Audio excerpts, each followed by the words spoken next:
আসসালামু আলাইকুম প্রিয় দর্শক, জানিয়ে দিব এখনকার আলোচিত সকল দেশীয় খবর। শুরুতেই জানিয়ে দেব সংবাদ শিরোনামগুলো। ফ্যাসিস্ট হাসিনার আমলে সবচেয়ে বেশি রাজনৈতিক নিপীড়নের শিকার খালেদা জিয়া। জানাবো আন্তর্জাতিক গণমাধ্যমে খালেদা জিয়ার জানাজার খবর। জানাবো কত আসনে মনোনয়নপত্র দাখিল করল বিএনপি, জামাত সহ দলগুলো। এবং সর্বশেষ জানাবো উলঙ্গ করে হাতে পায়ে পেরেক ঠুকিয়ে হত্যা, বাসে পালিয়ে যাচ্ছিল 6 আসামি। প্রিয় দর্শক, এতক্ষণ দেখছিলেন সংবাদ শিরোনামগুলো, এখন জানাবো বিস্তারিত খবর।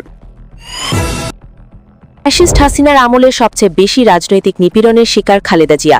ক্ষমতাচ্যুত ফ্যাসিস্ট হাসিনা সরকারের শাসন আমলে রাজনৈতিক প্রতিহিংসা ও রাষ্ট্রীয় দমনপীড়নের সবচেয়ে বড় শিকার হয়েছেন বিএনপির চেয়ারপারসন সাবেক প্রধানমন্ত্রী বেগম খালেদা জিয়া। এমনটাই মনে করছেন রাজনৈতিক বিশ্লেষক, মানবাধিকার কর্মী ও বিভিন্ন দলের নেতারা।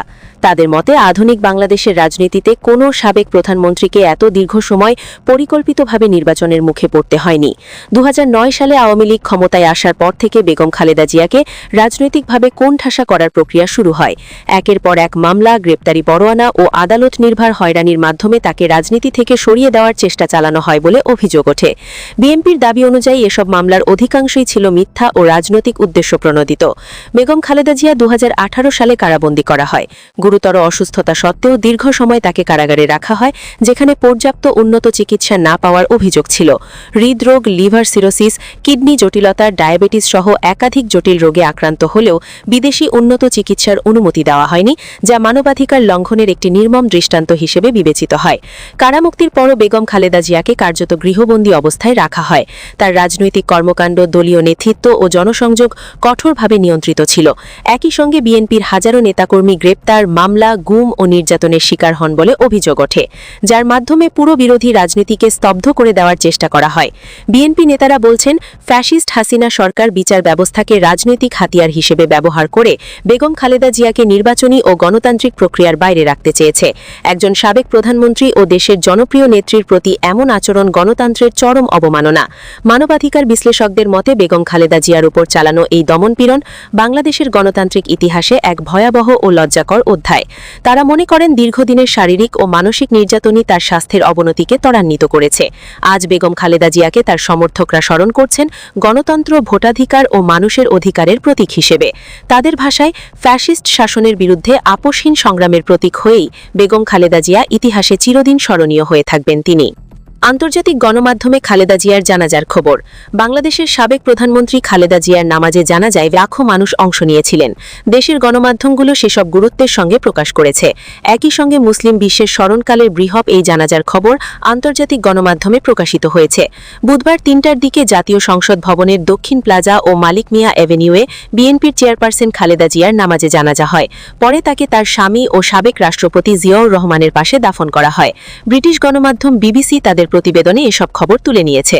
গণমাধ্যমটি শিরোনাম করেছে, রাষ্ট্রীয় শেষকৃত্যে বাংলাদেশের প্রথম নারী প্রধানমন্ত্রী, শোক প্রকাশ করেছেন বিশাল জনতা। কাতার ভিত্তিক গণমাধ্যম আল জাজিরা শিরোনাম করেছে, খালেদা জিয়া জানাজায় জনসমাগম, সাবেক নেত্রীকে বিদায়। পাকিস্তানের সংবাদ মাধ্যম দ্য ডন তাদের প্রতিবেদনে উল্লেখ করেছেন, সাবেক প্রধানমন্ত্রী খালেদা জিয়ার জন্য শোক জানাচ্ছে বাংলাদেশ। রাষ্ট্রীয় অংশ নেন বিপুল সংখ্যক মানুষ। পাকিস্তানের আরেক গণমাধ্যম জিও নিউজের প্রতিবেদনে বলা হয়েছে, খালেদা জিয়াকে শেষ বিদায় জানাতে জড়ো হয়েছেন বিপুল সংখ্যক শোকাহত মানুষ। ভারতের টাইমস অফ ইন্ডিয়া এক প্রতিবেদনে বলেছে, বিএনপির চেয়ারপারসন খালেদা জিয়ার জানাজায় বিশাল জনসমাগম হয়। দেশটির আরেকটি পত্রিকা আনন্দবাজার লিখেছে, জনসমুদ্রের মাঝেই খালেদার শেষকৃত্য, স্বামী মেজর জিয়াউরের পাশে সমাধিস্থ করা হল বাংলাদেশের প্রাক্তন প্রধানমন্ত্রীকে। কত আসনে মনোনয়নপত্র দাখিল করল বিএনপি, জামাত সহ দলগুলো? ত্রয়োদশ জাতীয় সংসদ নির্বাচনে প্রতিদ্বন্দ্বিতা করতে 300 সংসদীয় আসনে রাজনৈতিক দল মনোনীত ও স্বতন্ত্র হিসেবে 2569 জন প্রার্থী মনোনয়নপত্র জমা দিয়েছেন। এর মধ্যে বিএনপির হয়ে লড়তে মনোনয়নপত্র জমা পড়েছে 331টি। জামাত ইসলামী 276 জন প্রার্থী মনোনয়নপত্র জমা দিয়েছেন। এর বাইরে 300 সংসদীয় আসনে লড়তে চাইছেন 478 জন স্বতন্ত্র প্রার্থী। নির্বাচন কমিশনের জনসংযোগ পরিচালক মোহাম্মদ রুহুল রুহুল আমিন মল্লিক আজ রাতে এসব তথ্য জানিয়েছেন। নিবন্ধন স্থগিত থাকা আওয়ামী লীগ ছাড়া বর্তমানে ইসির নিবন্ধনে আরও ৫৯টি দল রয়েছে। এ দলগুলোর মধ্যে ৫১টির মনোনীত প্রার্থী মনোনয়নপত্র জমা দিয়েছে বলে জানিয়েছে ইসি। এর মধ্যে লিবারেল ডেমোক্রেটিক পার্টি ২৪টি, গণফোরাম ২৩টি, বাংলাদেশ কমিউনিস্ট পার্টি ৬৫টি, বাংলাদেশ খেলাফত মজলিস ৯৪টি, ইসলামী আন্দোলন বাংলাদেশ ২৬৮টি, জাতীয় পার্টি ২২৪টি, জাতীয় নাগরিক পার্টি ৪৪টি, গণ অধিকার পরিষদ ১০৪টি, আমার বাংলাদেশ পার্টি ৫৩টি, জাতীয় পার্টি ১৩টি এবং খেলাফত মজলিস ৬৮টি মনোনয়নপত্র জমা দিয়েছে। একটি করে মনোনয়নপত্র জমা দিয়েছে Ganatantri party, Bangladesh national Awami party ও বাংলাদেশ গণ সম অধিকার পার্টি। ইসি জানিয়েছে এবারের নির্বাচনে ৮টি দল থেকে কোনো মনোনয়নপত্র জমা পড়েনি। এগুলো হলো বাংলাদেশ তরিকত ফেডারেশন, বিকল্প ধারা বাংলাদেশ, বাংলাদেশের workers party, Bangladesh national Awami party, কৃষক শ্রমিক জনতা লীগ, বাংলাদেশের সাম্যবাদী দল, বাংলাদেশ জাতীয়তাবাদী আন্দোলন ও তৃণমূল বিএনপি। উলঙ্গ করে হাতে পায়ে পেরেক ঠুকিয়েও হত্যা, বাসে পালিয়ে যাচ্ছিল ৬ আসামি। রাজশাহীর বাগমারায় উলঙ্গ করে হাতে পায়ে পেরেক ঠুকিয়ে মধ্যযুগীয় কায়দায় ভ্যান চালক ওমর ফারুক হত্যা মামলার ৬ আসামিকে গ্রেপ্তার করেছে র্যাব। রাত 11:30টার দিকে নাটোরের সদর উপজেলার বনবেলগড়িয়া পশ্চিম বাইপাস রোডে রাজশাহী ঢাকা মহাসড়কে চেকপোস্ট বসিয়ে একটি যাত্রীবাহী বাস থেকে তাদের গ্রেপ্তার করা হয়। আসামিরা বাসে চড়ে পালিয়ে যাচ্ছিলেন বলে জানিয়েছে র্যাব। র্যাব বাজের সদর কোম্পানি ও নাটোরের CPC-2-এর যৌথ দল চেকপোস্ট বসিয়ে আসামিদের গ্রেপ্তার করে। সকালে র্যাব ৫ রাজশাহীর মিডিয়া উইং এক সংবাদ বিজ্ঞপ্তিতে তথ্য নিশ্চিত করেছেন। নিহত ভ্যানচালক ওমর ফারুক বাগমারার ভবানীগঞ্জ পৌরসভার চানপাড়া মহল্লার মুসলিম সর্দারের ছেলে। ফারুক হত্যার ঘটনায় তার বাবা বাগমারা থানায় গত ২৫শে ডিসেম্বর হত্যা মামলা দায়ের করেন। র্যাবের সংবাদ বিজ্ঞপ্তিতে বলা হয়, গত ১৭ই ডিসেম্বর সন্ধ্যায় ভবানীগঞ্জ সিএনজি স্ট্যান্ডে নিজের ব্যবহৃত ভ্যান গাড়ি রেখে প্রস্রাব করতে যান ওমর ফারুক।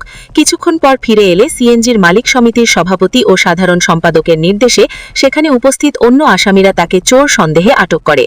এরপর ২০ থেকে ২৫ জন সংঘবদ্ধভাবে ওমর ফারুককে ২ ঘণ্টারও বেশি সময় ধরে নির্মমভাবে মারধর করে। নির্যাতনের এক পর্যায়ে তাকে উলঙ্গ করে দেওয়ালের সঙ্গে দাঁড় করিয়ে তার ২ হাত ও ২ পায়ে প্রায় ২ ইঞ্চি লোহার পেরেক ঢুকিয়ে দেওয়া হয়। মারধরের সময় ওমর ফারুক বারবার পানি চাইলে তাকে পানি পর্যন্ত দেওয়া হয়নি। অত্যাচারে ফারুকের অবস্থা সংকটপন্ন হয়ে পড়লে আসামিরা ঘটনা ভিন্ন খাতে নেওয়ার উদ্দেশ্যে তাকে মিথ্যা মাদক সেবনকারী হিসেবে উপস্থাপন করে পুলিশে খবর দেয়। পুলিশ ঘটনাস্থলে এসে ফারুককে গ্রহণ করতে অস্বীকৃতি জানালে সেখানে উপস্থিত হন বাগমারা উপজেলা সহকারী কমিশনার ও নির্বাহী ম্যাজিস্ট্রেট সাইফুল ইসলাম ভুল্লা। তিনি ভ্রাম্যমাণ আদালত পরিচালনা করে এক পুড়িয়া গাঁজা রাখার অভিযোগে ওমর ফারুককে ৭ দিনের কারাদণ্ড প্রদান করেন। পরবর্তীতে আহত অবস্থাতেই ওমর ফারুককে রাজশাহী কেন্দ্রীয় কারাগারে পাঠানো হয়। কারাগারে সিনিয়র জেলা সুপার গুরুতর আহত অবস্থাতেই তাকে কারাগারে গ্রহণ করেন। পরদিন 18ই ডিসেম্বর তাকে রাজশাহী মেডিকেল কলেজ হাসপাতালে ভর্তি করা হয়। সেখানে চিকিৎসাধীন অবস্থায় 20শে ডিসেম্বর ফারুকের মৃত্যু হয়। বিষয়টি নিয়ে গণমাধ্যমে সংবাদ প্রকাশ হলে দেশব্যাপী আলোচনার ঝড় ওঠে। এরপরও ফারুক হত্যায় ঘটনায় মামলা গ্রহণ করে বাগমারা থানা পুলিশ। প্রিয় দর্শক, এই ছিল এখনকার গুরুত্বপূর্ণ নিউজ। আরও গুরুত্বপূর্ণ নিউজ নিয়ে ফিরছি কিছুক্ষণের মধ্যে। নিউজগুলো সবার আগে দেখার জন্য এই চ্যানেলটি সাবস্ক্রাইব করে আমাদের সাথে থাকুন। ধন্যবাদ।